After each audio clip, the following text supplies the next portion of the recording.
செம்பருத்தி பூவின் மருத்துவ குணங்கள் என்னன்னு கேட்டிருக்கீங்க. ரொம்ப அற்புதமான கேள்வி. இது ஆர்ட்டுக்கு நல்லதுன்னு எல்லாமே சாப்பிட்டு வரீங்க. ஒரு சிலருக்கு பார்த்தீங்கன்னா, செம்பருத்தி பூ இந்த மகரந்தத்தை எடுத்து தான் சாப்பிடணும். இது எடுத்துட்டு இந்த பூவை மட்டும் நீங்கள் பிச்சு சாப்பிட்லாம். ஒரு சிலர் பார்த்தீங்கன்னா, இந்த பூவை பார்த்தீங்கன்னாக்க பிச்சு சாப்பிடும்போது பிபி லோ ஆயிடுது. அதனால் எப்படி இந்த செம்பருத்தி பூவை வந்து கசாயமா போட்டு குடிக்கலாம்னா, செம்பருத்தி பூ இது மாதிரி மகரந்தத்தை எடுத்து பூவை போட்டு தண்ணியில போட்டு ஒரு 4 பூவோ, 5 பூவோ தண்ணியில போட்டு ஒரு 2 டம்ளர் தண்ணி ஊற்றி நல்லா கொதிக்க வைக்கணும். கொதிக்க வச்சிங்கன்னா இந்த செம்பருத்தியில் இருக்கிற எசன்ஸ் ஃபுல்லாக இறங்கிட்டு செம்பருத்தியுடைய கலர் மாறிட்டு அந்த தண்ணி கொஞ்சம் பிளாக் கலராக இருக்கும். அதுக்கப்புறம் பார்த்தீங்கன்னா செம்பருத்தி பூவை எடுத்துட்டு அந்த தண்ணி பிளாக் இருக்குல்ல, அந்த தண்ணி கொதிக்குது இல்லையா, அதில் வந்தீங்கன்னா எலுமிச்சை பழச்சாறு இருக்குல்ல, அதில் ஒரு 6, 7 சொட்டு அப்படியே விட்டிங்கன்னா அந்த தண்ணி பார்த்தீங்கன்னாங்க செம்பருத்தி கலர் பூவுக்கு மாறும். இப்படி இந்த கலரில் அழகாக மாறிடும்.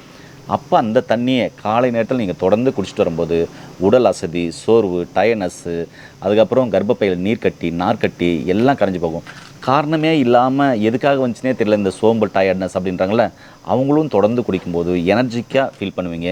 இப்படி செம்பருத்தி பூ கஷாயத்தை நீங்கள் போட்டு குடிச்சிட்டு வாங்க. உடலில் நோய் நொடி இல்லாமல் ஆரோக்கியமாக வளங்க. செம்பருத்தி பூ கஷாயம் தொடர்ந்து சாப்பிடும்போது எந்த இரத்த நாளங்கள் இருக்கிற அனைத்து அடைப்புகளும் வெளியேறும். ரத்தம் தூய்மையாகும்.